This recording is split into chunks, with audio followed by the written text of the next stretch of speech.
Good evening. My name is Walter Armbrust. I'm a fellow of Middle East Center, and I'm going to be chairing tonight's seminar. The speaker this evening is Neil Ketchley. He's an associate professor of politics in the Department of Politics and International Relations, the Oxford School of Global and Area Studies, and he's a fellow of St. Antony's College and the Middle East Center as well.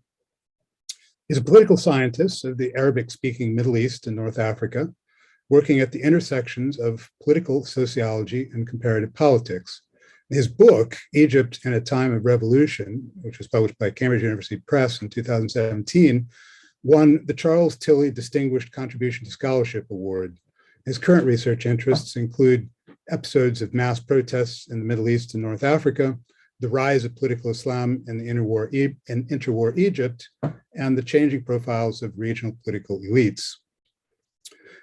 Neil's book was about a revolution that occurred a little over a decade ago. In today's lecture, he's going to apply some of the methods he used in analyzing contemporary politics to historical events, namely revolutions from above, specifically the 1952 Free Officer Uprising, which, as most of you probably know, some describe as a revolution and others as a coup.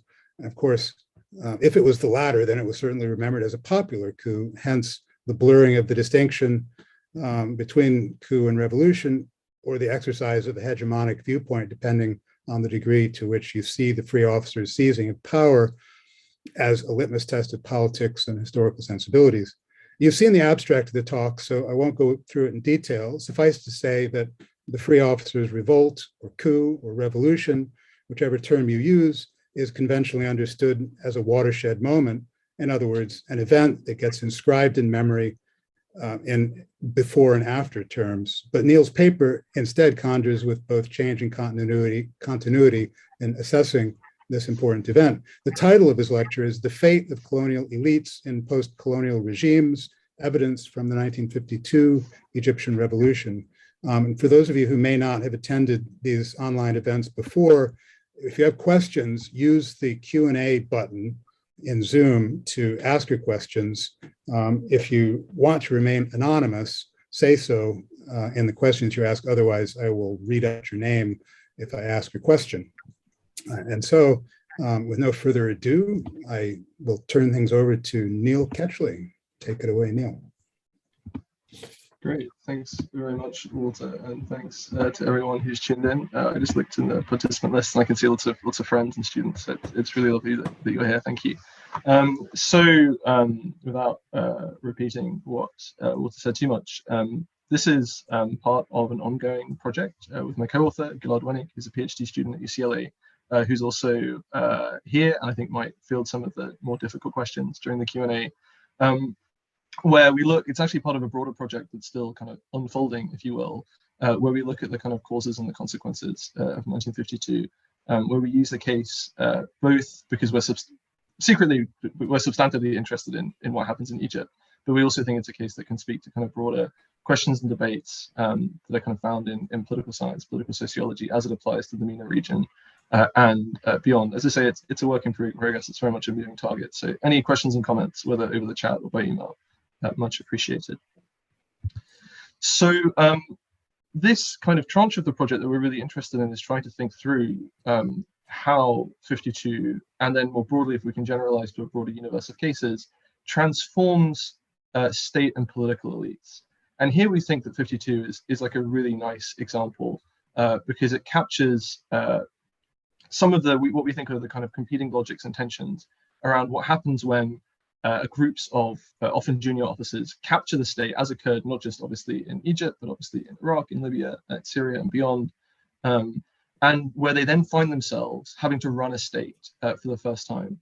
And in this, what we're really interested in is trying to think about who of those people who have come before, who are kind of manning the state bureaucracy, who obviously in the Egyptian context, we might, I think, somewhat clumsily and potentially problematically frame as a kind of colonial era elite. Certainly, as we're going to talk about, we definitely have so-called IN, the notable class who obviously have an Ottoman legacy, but who are kind of maintained and insulated and continue under European British colonial rule, and who are manning many kind of key parts of the state on the eve of the 52 revolution, stroke coup. What happens to them? How many of them survive? Are they all completely purged? or do some of them manage to cling on for one reason or another? And we think here that there are kind of potentially competing logics that are, I think, nicely summarized. Here, for example, this is a quote from Habib Naguib, speaking on the 24th of July, so the day after the Free Officers seized power, where he says, we have declared from the beginning that the goal of our movement is to reform and cleanse the army and the institutions of the state. And indeed, we often find this when we think about comparable cases. Naguib says this on several different occasions. Governor Abdel Nasser also refers to cleansing or purging. He uses the masdar tathir, to cleanse or to purge. And there's obviously kind of like very clear incentives to do this. These Free Officers are confronted by threats, potentially counter-revolutionary threats. There may be counter coups that may be in the offing. And so they have genuine there are genuine threats within these different bodies that they might want to target and purge. So there are questions of survival. There's obviously rhetorical incentives to be able to talk about purging and cleansing as a means of having a clear demarcation from what comes before to what they're going to do. Obviously, they need to be able to justify that. At the same time, we also think that there is a second tension running underpinning this, which is when groups like the Free Officers find themselves in charge of a state apparatus. They are constrained in many ways, both by the need to just keep the show on the road. They need to be able to keep basic state functions running, but also because they have quite transformative programs that they want to implement. And as we'll go on to talk about, the kinds of expertise that are required to be able to implement those programs can't necessarily come from the coup plotters themselves. It has to come from somewhere else. And again, this is captured by, this is a quote from Naguib. I actually forget the context in which he says this, but the quote says, that we need expertise in a number of different fields, from engineering and medicine and economics and so on. That is why I want each of you to write down 10 names and then submit them to me within a week at most, because we are in dire need of technical, capable, patriotic men. It's very gendered language. And we think that that we're going to use this kind of tension, this puzzle, to try to illuminate why it is that when the Free Officers take over, there might be forms of turnover, but there also might be forms of continuity and survival of the kind of pre-revolutionary, potentially even colonial era elite. So let's get into it. So as is kind of obligatory, if you come from kind of like a poli-sci kind of background, you've obviously got to be able to root this into a broader set or universe of cases. It seems to me that there are important scope conditions for our argument. One of the things that really characterize this moment, again, speaking to broader developments, both in Egypt and the MENA region, is that we see in the post-Second World War period a series of what we might think of as transformative coups, or so-called revolutions from above, as Trimberger kind of famously classifies them, often led by junior military officers, often taking place without kind of large-scale street-level mobilization, and often without a kind of independent base of support, either amongst the people or the aristocracy. This has to be manufactured later, in fact, as anyone who's kind of read the history of the Free Officers closely knows. Now, crucially in this, as opposed to what we might think of as a social revolution, or we might think of as a kind of reactive restorative coup, revolutions from above, or transformative coups, that is junior officers who seize power as a means to both capture the state and then use the state and redirect it to fulfill particular political, economic, social projects. Actually, the bureaucracy tends to figure very centrally in consolidating this success and it's in establishing the authority of the new regime. And so in these kinds of contexts, there is purging going on, but it has to be limited purging of one kind or another. So this then allows us to kind of effortlessly segue into a new fashionable literature that's coming out of political science, which is increasingly concerned with this question of purging.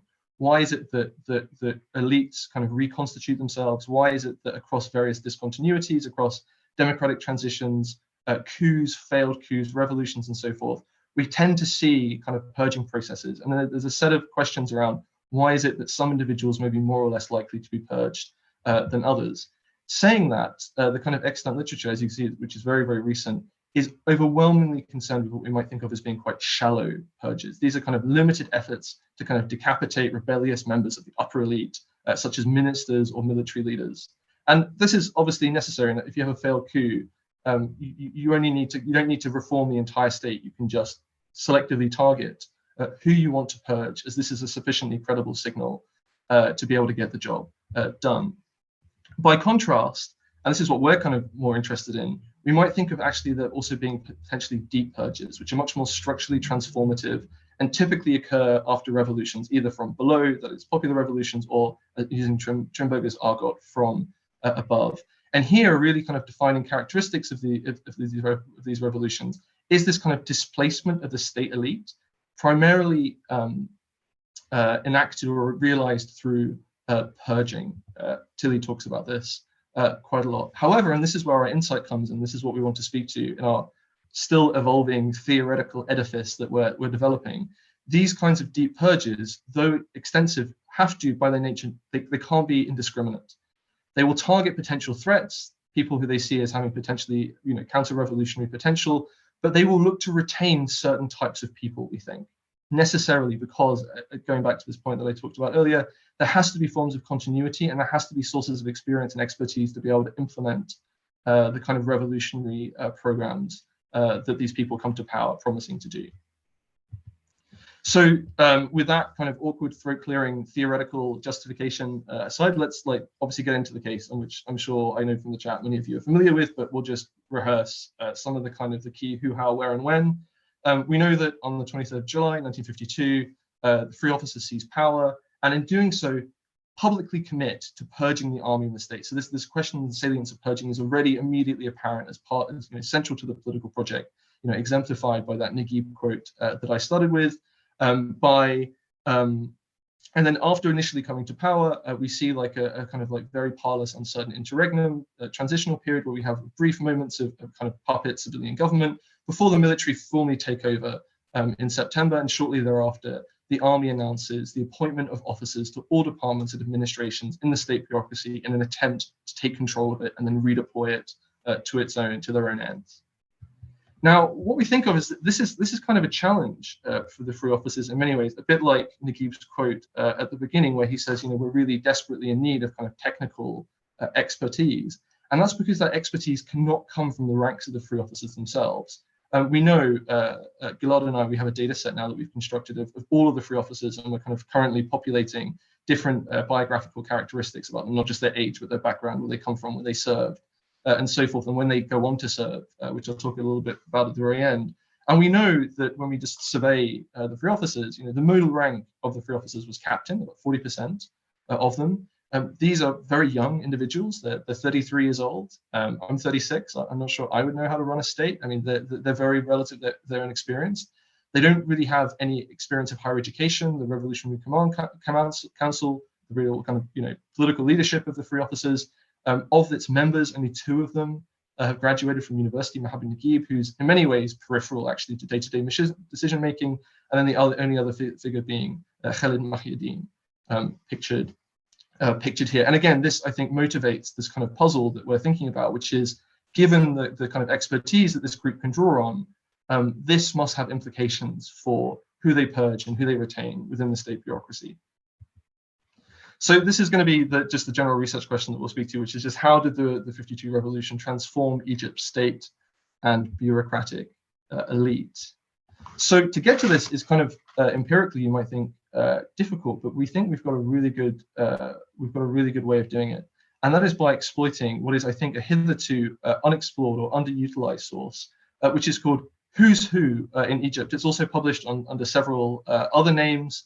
This is the front cover of the issue from 1953, and this is a time series that's published from the 1930s up until 1958, 1959, when it ceases publications. So these are held in kind of incomplete collections. This took a long time to kind of track down the various volumes, but the majority of them are held between Sedej and Cairo, which I'm sure so many of you know.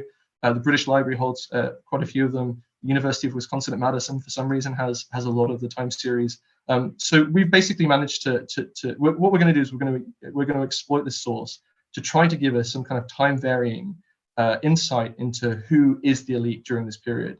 And that's because one of the really nice things about the source material is that the front matter of every issue. This is I should also mention, this is a volume that's published in Cairo. It's printed in Cairo. It's edited by people based in Egypt, and it's published annually.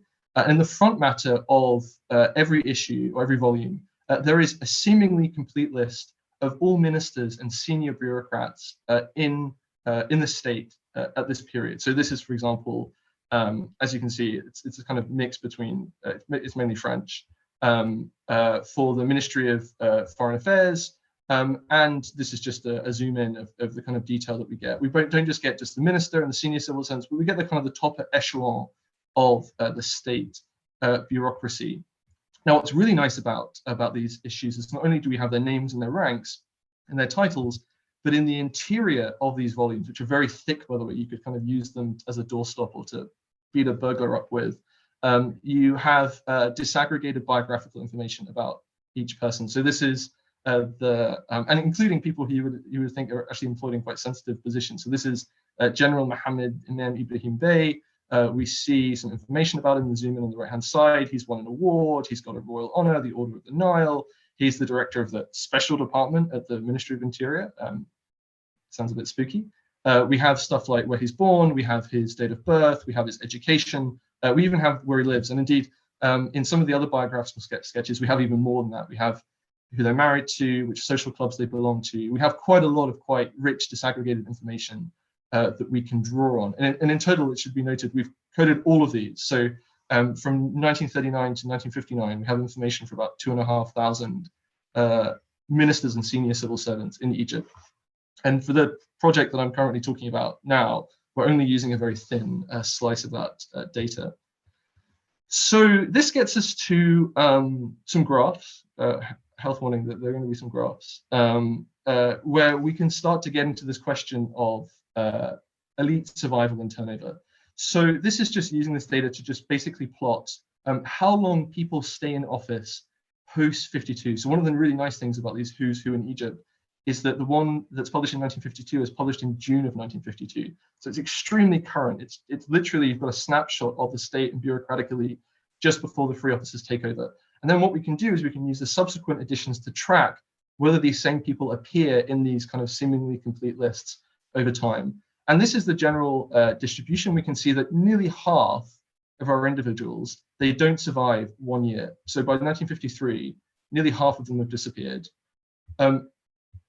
Here, maybe a bit more than 20% of them only last for 1 year. And then we get this kind of interesting tail where actually nearly 10% of our elites actually stay till the end of our time series when these editions stop publishing, which is at the end of our analysis period, up until the consolidation of the United Arab Republic. We can formalize this in different ways. If any of you are into stats, we can think of this as a survival problem. So we can think about the probability of individual survival in the aggregate over time. This is called a Kaplan-Meier survival estimate. So we can see that by year 1 after the coup, the probability of somebody surviving drops by 50%, and then another 25%. And then again, you see this flattening going off. And it's really this that we're interested in. Who is being retained in the tail, and who is more likely to be purged in the kind of opening years as the kind of revolution unfolds and consolidates. So this is when it gets a little bit numerical. So to do this, we've got to think systematically, and we've got to draw on tools from often regression analysis to be able to account for the different kind of factors that we think that might be influencing this.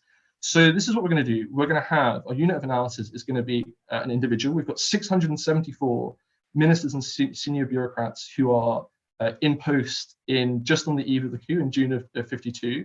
And we're going to index them. We're just going to call these people I. And they're located in 19 ministries or institutions. So that could be the Ministry of Foreign Affairs, Ministry of Interior, Ministry of Supply, the Diplomatic Corps, Foreign Affairs, so on and so forth, the Royal Court, Parliament, etc. And what we're going to do is we're going to observe every one of these individuals yearly from 52 to 59. And the thing that we're going to try to explain is who is going to exit the elite first. So the way to think about this, if you're not kind of familiar with these kinds of approaches, I don't want you to think I'm just waving a statistical wand here. The way to think about it is that every single time you observe these individuals, the question is, we're going to mark a variable as 1 when they exit the elite. And the question is, how many units of time does it take, measured in years, for them to exit the elite as opposed to others, as a function of a set of both individual level and ministry level, institutional level characteristics. So this is, if I'm very happy to talk about this in the Q&A, I'll just briefly mention. So the way we're going to estimate this is using a form of regression analysis. In this case, it's a bit of a mouthful. It's called a multi-level log normal accelerated failure time survival analysis. Otherwise, you can think of this as event history analysis. People use this a lot in, it's actually a technique that's pioneered by a statistician based at Nuffield at Oxford who died recently, Sir David Cox, proponent or the inventor of the so-called Cox proportional hazard models. where what you want to do is something happens. So you have medical records for a bunch of patients. Some of them take a medicine, others don't, and it's the time to a medical outcome like survival or death. We can use this in the same way to think about survival or turnover or exiting the elite to study what happens to the state bureaucracy in Egypt after 52. So here, this is just going to be explained by, I won't go all the way through the equation. On the left-hand side, the thing we're explaining is the time to the event for an individual located in the ministry in any given year. And we're going to explain that by a bunch of independent variables measured at both the individual and ministry level with beta k, the coefficients to be estimated. We've got just a dummy time varying variable, which will capture, I'll talk about in a minute, regime consolidation and Nasser. And then the key thing is that we probably think that individuals who are based in the same ministry, their hazard of being purged is probably not independent of each other. That is to say, if one person's purged in the Ministry of Interior, that might affect the likelihood that another person working in the same ministry, they get purged, they survive. And so we account for this by having ministry or institution level random intercepts. Happy to talk about this in the Q&A if that's in any way interesting or not clear. So this is what we're going to do. We're going to operationalize these ideas numerically using these individual level characteristics that we get from these biographies, and we're going to structure around this competing or dual logic of threat and experience. So we know from our who's in Egypt, we have quite a lot of information about these people. We know, for example, if they're a minister and a secretary, we can measure their closeness to the king, King Furu, at this point, who might be seen as a kind of source of counter-revolutionary threat, but the number of royal honors that they've received. This is our kind of proxy for proximity to the king. This is as good as we've managed to get thus far. We also know their titles. We know if they are from the notables. We know if they're a pasha, for example. We might think that people with military training are more likely to be purged because they're seen as threatening. This is after all a junior officer coup, so we can account for that. And we also think that there's something about spatial proximity that matters. So after 52, we see the Abdin Palace become the Republican Palace, and we think that people, because the 52 revolution is, in the words of the coup plotters, it's a national revolution. It's not the result of a foreign conspiracy. We think that as a consequence of that, threat is going to be felt much more locally within the confines of Egypt. And so people who operate at a distance from that, so for example, diplomats who are based far away from Egypt. So I'll talk about a little bit about Egypt's diplomatic corps in just a second. We might think that these people are seen as less important, and so because we're interested in time to the event, we might think that threat also travels both spatially across time. And so people who are further away are just not prioritized, and so they're more likely to be retained as a function of this distance. So we can actually measure distance very, very easily. So we actually have maps. This is a map on the left-hand side of Cairo from 1951, so just the eve of the revolution stroke coup. And we know these, what you can see on the left-hand side, the Ministry of Public Works, Parliament, Ministry of Public Health, and so forth. And what we can do is we can just draw polygons around these buildings, get their centroid, which is the average weighted centroid of these often multi-building spaces, and then we can just measure the distance in kilometers between that building and what becomes, in this case, the Aberdeen Palace on the right-hand side of the map, or the Republican Palace as it becomes later on.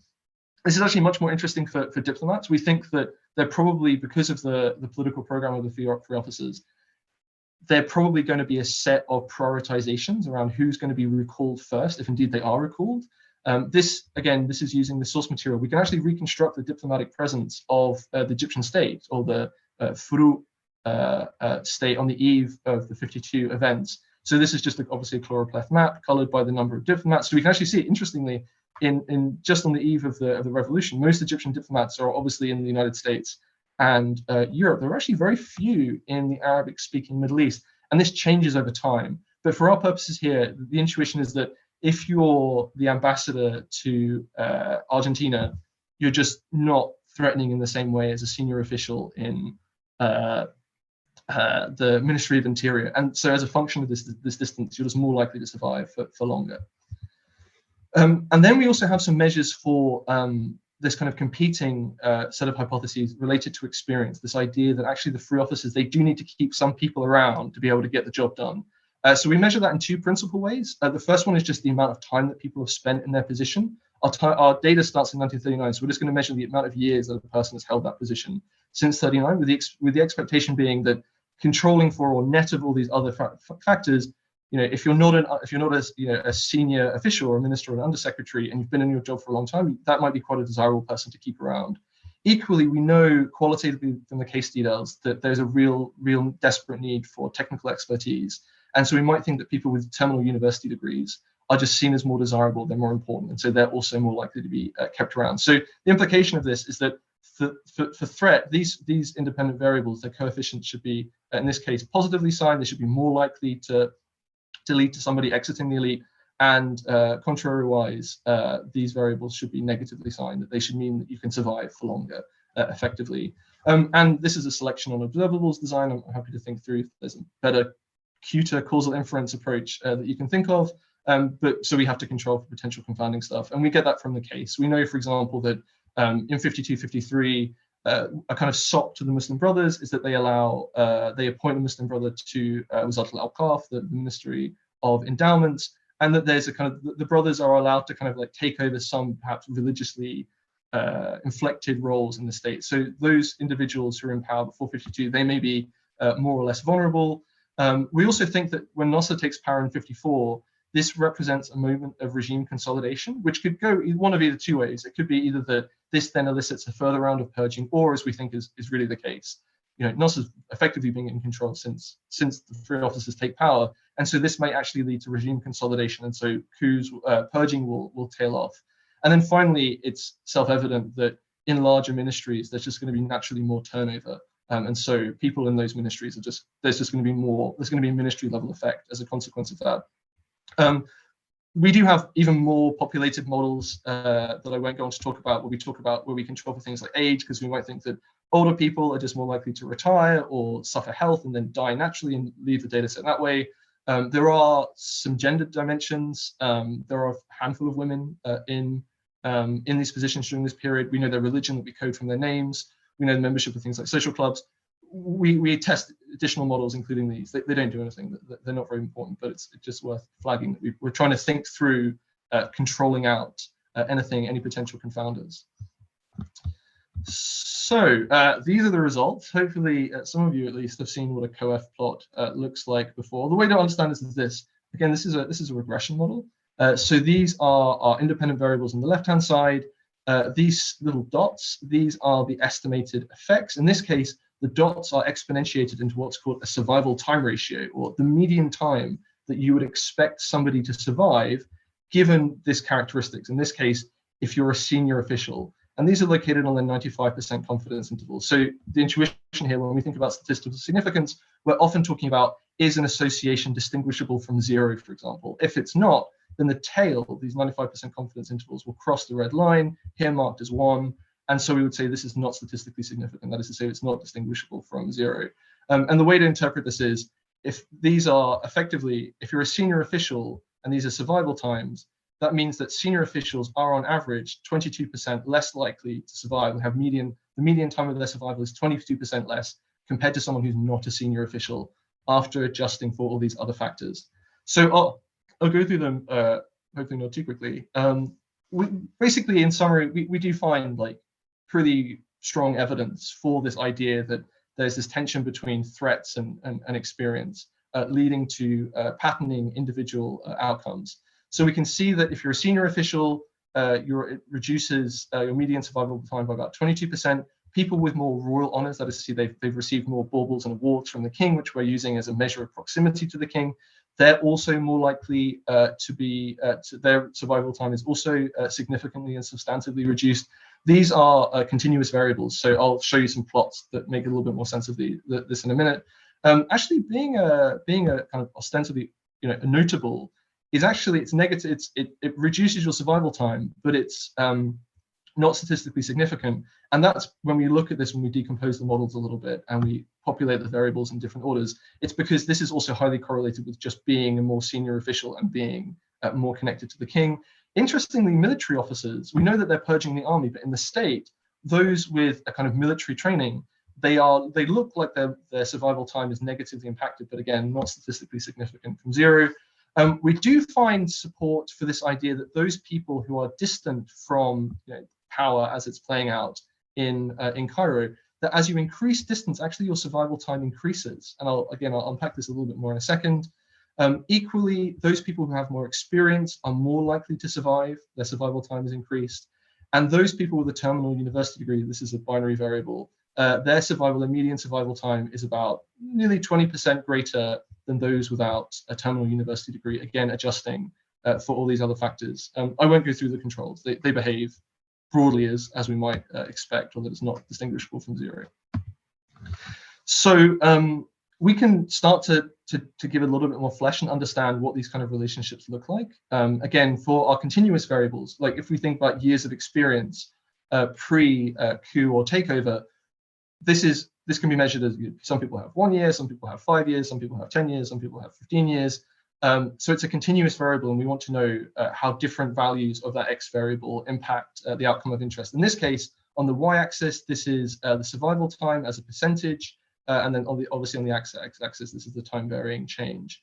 And what we operationalize this as is people who are at the 5th and the 95th percentiles of experience. So for example, if you're at the 5th percentile of experience, you basically don't have very much experience. If you're at the 95th percentile of experience, you're pretty experienced, right?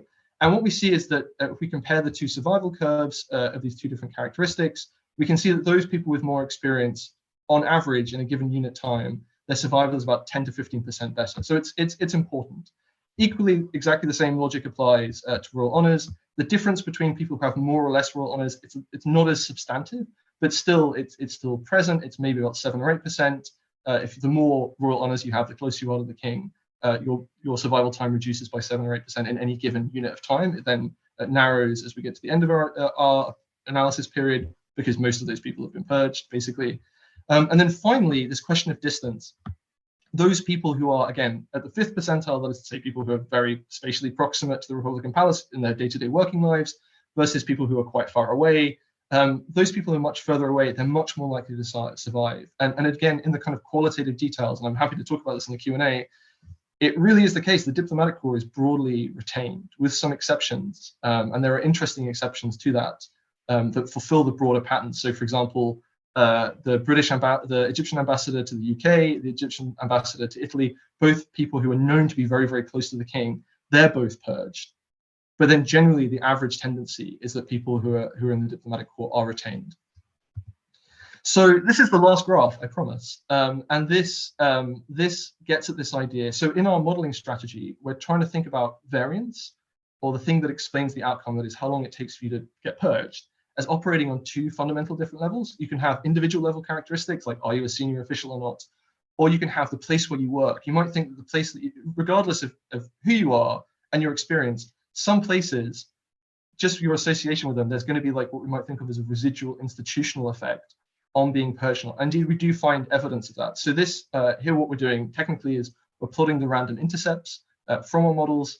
And we have two different sets of intercepts here. We have sets of random intercepts in the light gray from what we might think of as the null model. That is a model where you don't have any covariates on the right-hand side. We're just going to look at the residual variance at this level 2 factor, which is the ministry or institution. And then we have the darker gray ones, which is the residual variance once we take into account all those variables I went on to talk about being a senior official, distance, experience, and so forth. And what we find is actually something quite interesting. In the null model, actually, there seems to be a kind of residual importance of if you work in the royal court or associated with the royal court, you're much more likely to be purged. If you work in parliament, you're much more likely to be purged. However, when we start to take into account actually individual level characteristics in the full model, we can see that once we take into account like ties to the king, actually then the effect of the royal court is attenuated to 0. That is to say, this institutional effect is really just proxying for individual level characteristics.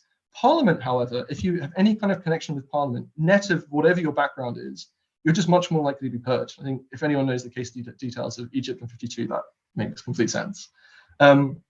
Equally, the diplomatic corps in our null model, when we just don't take into account just things like spatial distance, it looks like you're more likely to survive. But as soon as you take into account distance and all these other factors, again, it's not distinguishable from 0. However, then we do still have these two other institutional effects that can't just be explained by our variables. It looks as if the institution itself has an independent effect on individual survival and turnover. And those are the following. So on the one hand, education, which I think totally aligns with our kind of expertise, experience stories.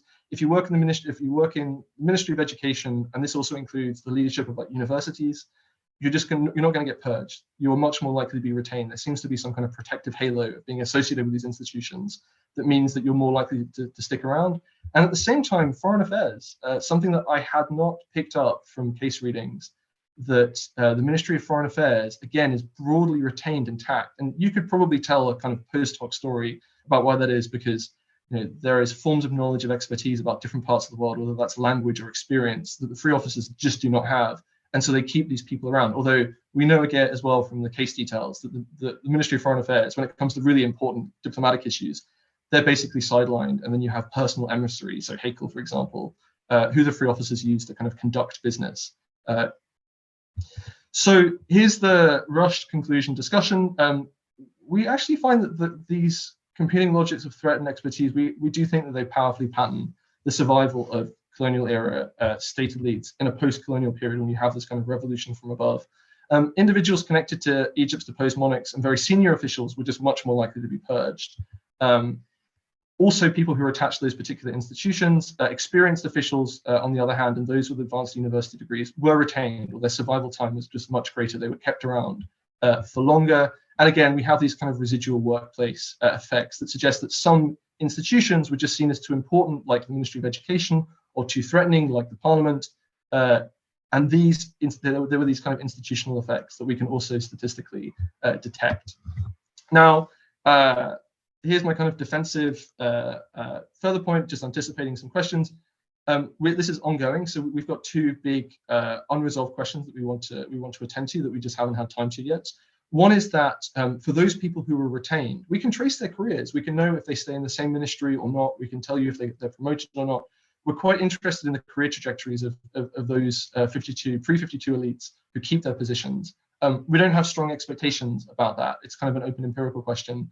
We also, as I mentioned, we have a list of the kind of original 335 free officers, and we know who joins the state and who doesn't, who stays in the army, who goes and joins different ministries. And we think that might be also quite an interesting question to see who gets parachuted into which bits of the state and why others are then retain their army commissions. That's it for me. I hope that was kind of interesting and cogent. Thanks. Thank you, Neil. Very interesting. I have a question, which is that I can see that the data that you're compiling on the revolution in Egypt can be used in the sense of the study of political upheavals broadly across many different regions of the world. And that I understand. But in terms of Egyptian history, are you putting empirical flesh on something that everybody already knows intuitively? Or are you arguing against someone? I mean, is there actually anyone? I mean, granted, 1952 is perceived sort of in popular terms as a watershed. Everything changes, but presumably people who write history know that that's not the case. I mean, certainly if you're writing about cinema, I mean, you get a lot of people talking about the cinema of the Nasser period, and you do find people who assume that everything suddenly changes after 1952. But anybody who even fairly casually studies the history of Egyptian cinema knows that that's not the case, and that things don't actually change very much at all immediately, and then arguably not really very much until after the public sector, after Nasser dies in 1970, when graduates of the Film Institute begin directing films.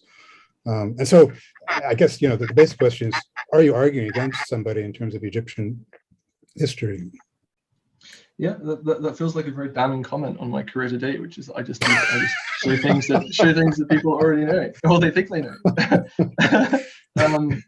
It's a good point. I mean, it's certainly the case in the secondary literature and the kind of the historiography, popular historiography of the movement and the mobilization, or the revolution of 52. These forms of continuity have not been fleshed out and kind of pointed to. It is often portrayed as like just a point blank discontinuity, moment of radical political change, and it is absolutely the case. We do find there's enormous purging going on, but this question about who is retained and who's kept around, that is seemingly absent. I would be interested to know if there are, if anyone has any suggestions of people who have kind of documented that. To our knowledge, they haven't. I would also say that, and this is my kind of stock answer to this kind of question, I think there is merit in arbitrating established knowledge or truisms or things that we all hold to be self-evident. In a lot of cases, a lot of these truisms, when you start to kind of scratch at them empirically with the best kind of information available, with kind of systematic empirical analytical techniques, it becomes a lot more nuanced and a lot more messy and complicated than perhaps extant understandings are. And so even as exercise of just confirming what we already know, I would kind of insist that it's valuable. Again, like most of our findings, it's not so much that we're kind of arguing against people, but rather showing things that hadn't previously been appreciated. So for example, the kind of forms of continuity and the retention of the Ministry of Foreign Affairs and the Diplomatic Corps, as far as we know, this has just not been picked up by anyone. And again, like this is quite interesting and gives us some insight into the logics and thinking of the free officers, and in turn helps us to explain kind of what comes later. Yeah, that's maybe a slightly unsatisfactory answer to your all too familiar question, Walter Armbrust. Yes, in fact, I'm sure I've asked you the same question from other lectures that you've given, but I'm actually, it was a good answer to the question. I should remind everybody that you should use the Q&A button if you want to ask questions. We have a question from Yasmina Mather, which is that she says, maybe I missed this, but can you say something about the security services in terms of redeployment?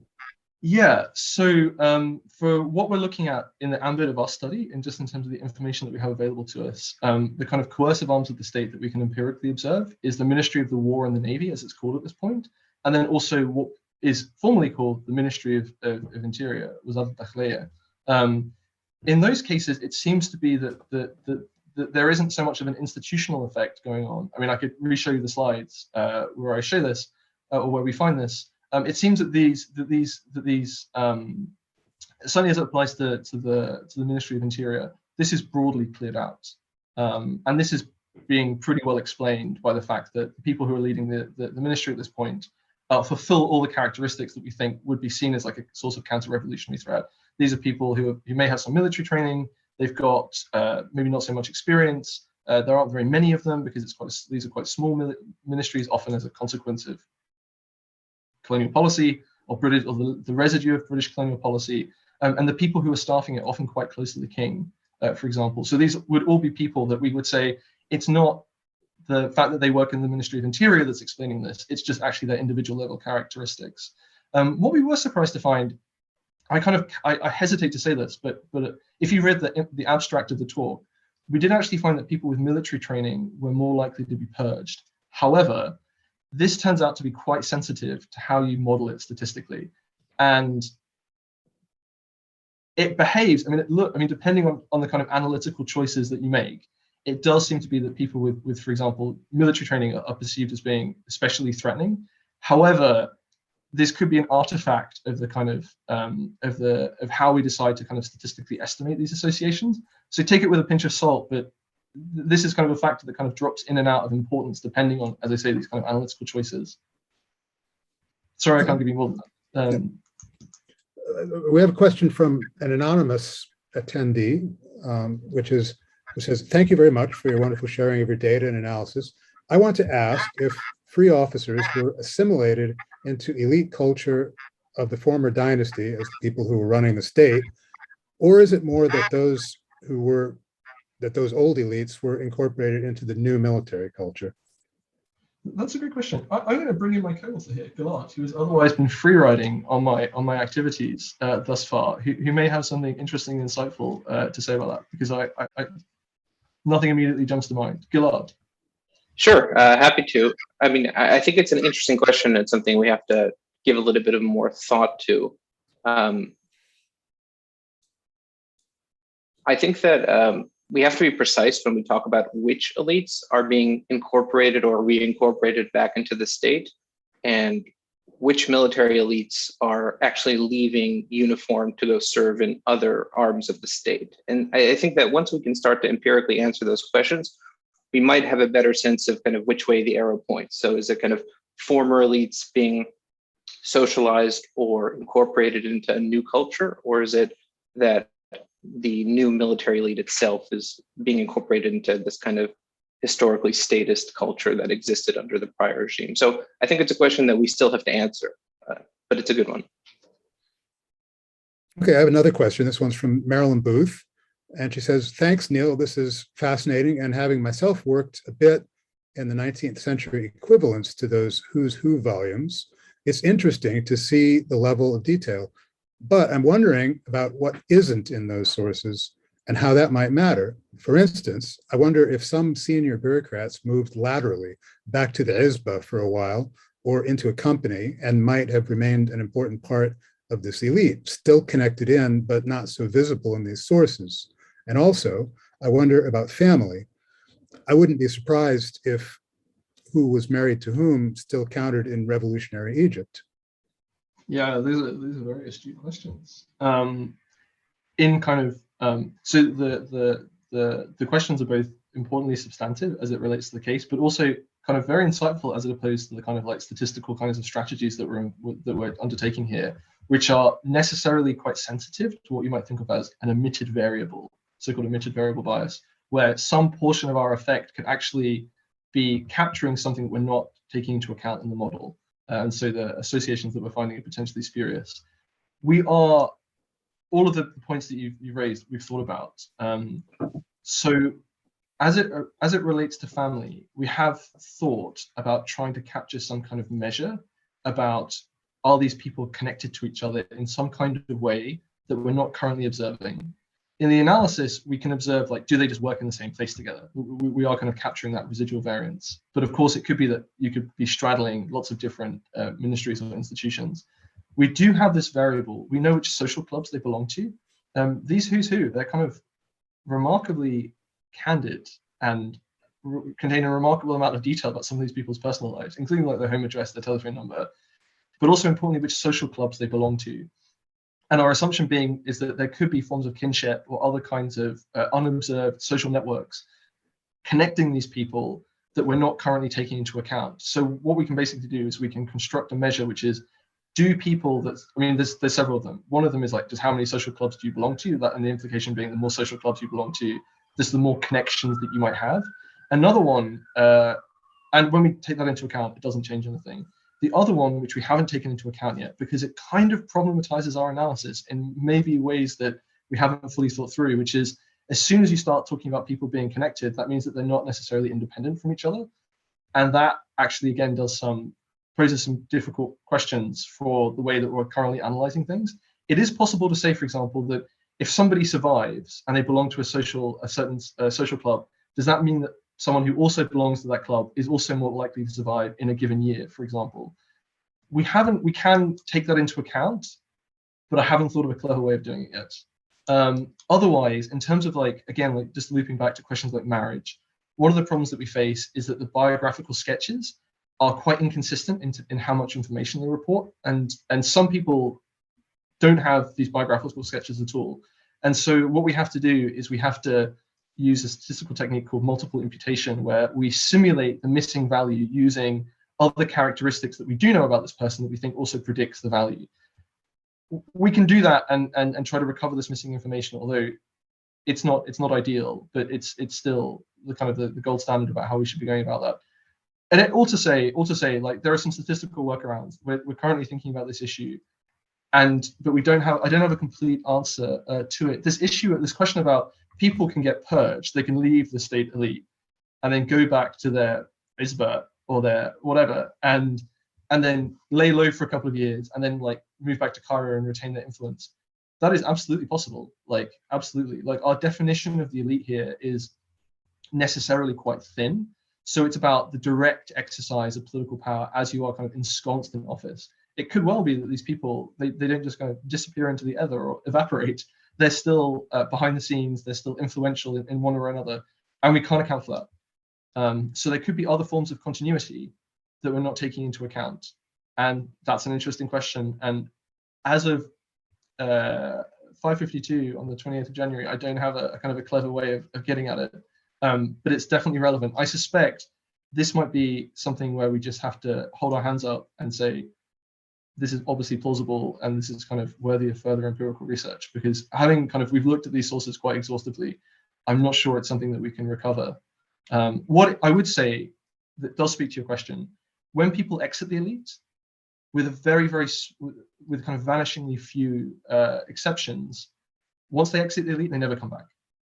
So this kind of like departure and return, reinventing yourself type dynamic, at least as it applies to getting back into one of these kind of like formal fancy jobs or like high status jobs, doesn't seem to be at stake.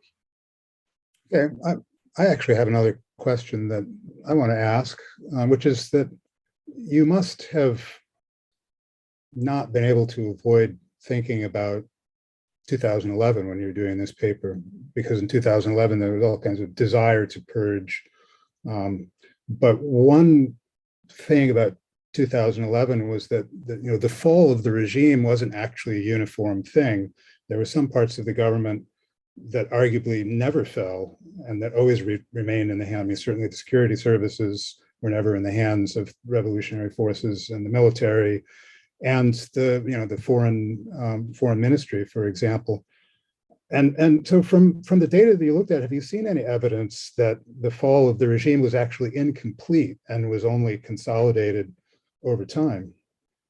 Yeah, I mean, we are kind of showing that in some sense. I mean, it does seem to be that there are kind of holdout parts of the state. So, for example, education, the foreign ministry, the diplomatic corps, in which, again, like it's almost as if like they don't kind of get to them. So there's this question of ambassadors, for example, or the kind of diplomatic representation abroad. There does seem to be a kind of prioritization going on in which people who are kind of at hand, who may be seen as more threatening, are much more likely to be purged than people who are kind of further away. What I would say, I mean, this is when we're trying to think of like contemporary parallels, the more interesting one for me is actually not 2011, it's 2013. And here, I think this gives us some insights into what we might think of as like different dynamics of purging as a function of the political event itself. So in 2013, what we would think of, what we see is a kind of almost like a restorative coup d'etat, right? So it's not necessarily transformative, it's just undoing what's happened in the couple of years previously. And in that instance, the literature actually suggests that we should expect quite shallow purging. So we should only have some people being strategically kind of culled, if you will, as maybe not appropriate language.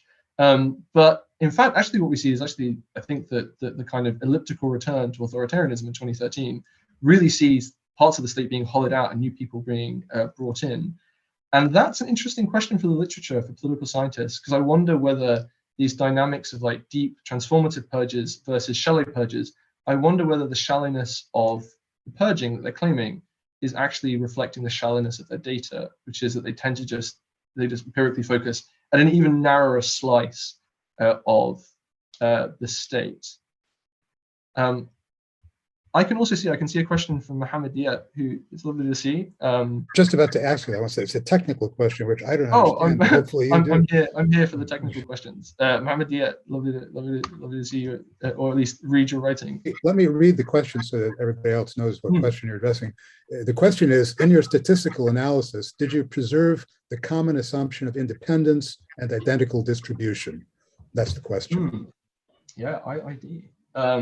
So the answer to that is no. The data structure is multi-level. So first of all, we assume that individuals who are located within the same institution or ministry, their individual hazard rates or survival times are probably correlated with each other. And so we account for that with an explicitly multi-level structure where we have random intercepts at the ministry and information level, institution level, to be able to take into account that clustering or non-independence. In terms of distributions, I'm not quite sure this is exactly what you're asking for, but it does have some bearing on our analysis. There is an assumption in time to event survival analysis of so-called proportional hazards. I kind of briefly gestured at this halfway through the talk, which actually our data violates. So often in kind of proportional hazard models, the idea is that you have parallel trends given whatever X covariate you have. So for example, if you have a binary variable of 1 or 0, we should see the survival lines being parallel for both statuses for 0 and 1. Actually, that's not the case for ours. Actually, what we see is a violation of that where, for example, I wish I had a plot to show you.